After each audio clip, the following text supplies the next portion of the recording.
फुनगियां तोड़ने से कटीली झाड़ का विनाश नहीं होता, उसको खत्म करने के लिए जड़ काटनी होती है।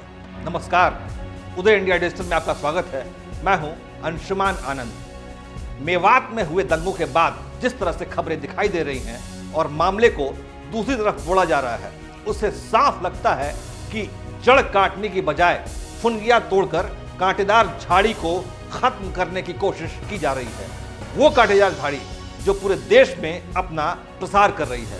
इस झाड़ी का नाम है मजहबी कट्टरपंथ, जो देश के युवाओं का ऐसे ब्रेन वॉश कर रहा है कि वो अपनी भारतीय पहचान भूलकर सऊदी अरब की पोशाक पहनने लगते हैं, मजहबी नारेबाजी करने लगते हैं, अपने ही सनातनी भाई बहनों पर जानलेवा हमले करने लगते हैं और मंदिरों पर पथराव करते हैं और गोलियां चलाने लगते हैं। नूह में हुए दंगों के बाद कई रिपोर्टें छप रही हैं जिसमें बताया गया है कि आज़ादी के बाद मेवात के लोगों ने पाकिस्तान जाना पसंद नहीं किया। 15वीं शताब्दी में हसन खां मेवाती ने बाबर के खिलाफ राणा सांगा का साथ दिया और शहीद हो गए। मेवात के लोग महात्मा गांधी के बड़े भक्त थे। ये सारी बातें बिल्कुल सही हैं, लेकिन ये सब तो इतिहास की बातें हैं।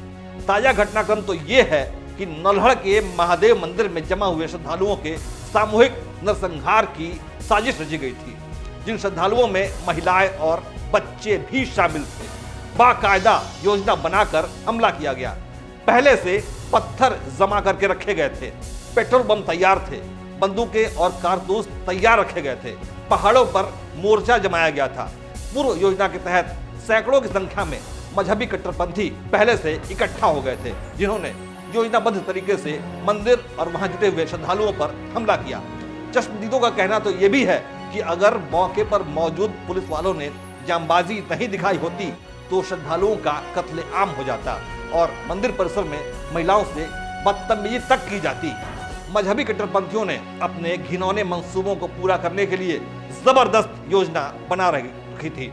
इसका सबूत यह है कि नल्हड़ महादेव मंदिर में घिरे श्रद्धालुओं को बचाने के लिए जब दूसरी जगहों से पुलिस बल घटनास्थल पर रवाना हुआ तो उनको रोकने के लिए सड़कों पर टायर जलाकर डाल दिए गए। पत्थर और लकड़ी के टुकड़ों से सड़क जाम कर दी गई। पुलिस के जवान बड़ी मशक्कत के बाद घटनास्थल पर पहुंच पाए। अगर उनको पहुंचने में 5 मिनट की भी देर होती तो मजहबी कट्टरपंथी मंदिर में घुस आते और नजारा शायद गोधरा से भी बदतर होता। लेकिन मीडिया में इस दिल दहला देने वाली घटना और ऐसी खतरनाक साजिश रचने वाले मजहबी कट्टरपंथियों की मानसिकता पर बात नहीं हो रही है। बात को भटकाने के लिए मोनू मानेसर के कंधे पर रखकर बंदूक चलाई जा रही है, जो कि वहां पर था ही नहीं। हरियाणा पुलिस के इंटेलिजेंस फेल्योर पर चर्चा हो रही है। भाजपा सरकार के दोष गिनाए जा रहे हैं। मान लिया कि सुरक्षा के पुख्ता बंदोबस्त नहीं थे, इंटेलिजेंस विभाग ने अपना काम अच्छी तरह नहीं किया, ये सारी बातें भी सच हैं, लेकिन इससे हमला करने वालों का गुनाह कम हो जाता है क्या? क्या ये एक आजाद देश के लक्षण है कि लोगों को अपनी धार्मिक कर्तव्यों का पालन करने के लिए, शोभा यात्रा निकालने के लिए संगीनों के साय की जरूरत पड़े? ये तर्क हर बार दिया जाता है कि फलानी जगह पे रामनवमी यात्रा के दौरान पर्याप्त सुरक्षा नहीं थी, इसलिए हमला हो गया। किसी और जगह पे हनुमान जयंती जुलूस के दौरान पुलिस ने बंदोबस्त नहीं किए तो हमला कर दिया गया। यानी अगर सुरक्षा न हो तो मजहबी कट्टरपंथी हमलावरों को नरसंहार करने का लाइसेंस मिल जाएगा। क्या किसी आजाद भारत की हमने कल्पना की थी? शोभा यात्रा पर हमला करने वाले कट्टरपंथी पूरे भारत के दुश्मन हैं। उनको किसी से प्यार नहीं है, वो पूरी इंसानियत के दुश्मन हैं। उन्होंने अपने ही हम मजहब भाइयों को भी खतरे में डाल दिया है। आज हरियाणा के हर कोने से खबर आ रही है कि ये खास मजहब के लोगों की दुकानें बंद कराई जा रही हैं, उनकी बस्तियों को खाली कराया जा रहा है, किराए के मकानों से उनको निकाला जा रहा है, उनके आर्थिक बहिष्कार की अपील की जा रही है। इसका जिम्मेदार कौन है? निस्संदेह इसके जिम्मेदार शोभा यात्रा पर हमला करने वाले मजहबी कट्टरपंथी हैं, जिनकी करतूतों की वजह से पूरी कौम बदनाम हो रही है।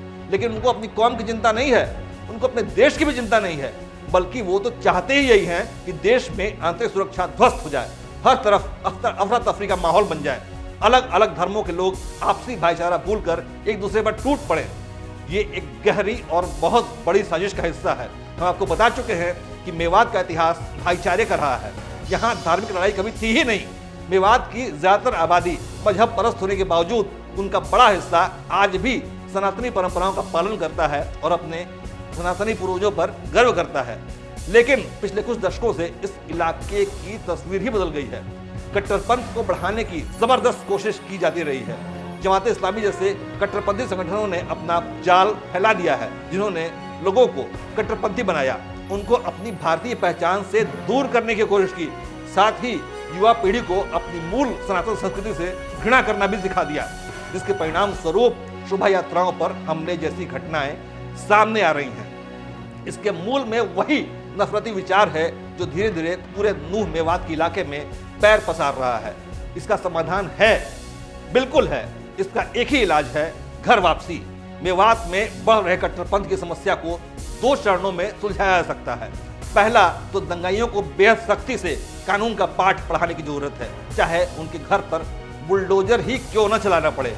और फिर मजहबी कट्टरपंथियों के प्रभाव को क्रमबद्ध तरीके से समाप्त करना होगा, जिसके लिए सनातनी संगठनों को आगे आकर मेवात के उन लोगों के बीच पैठ बनानी होगी जो स्वयं को सनातनी विचारों के करीब पाते हैं, और उन सभी लोगों को अपने मूल सनातनी विश्वास की दुनिया में लौटाना होगा। क्योंकि जब तक मेवात में कट्टरपंथ का फैलाव रहेगा, वो देश के लिए चिंता का कारण बना रहेगा। जय हिंद, जय भारत।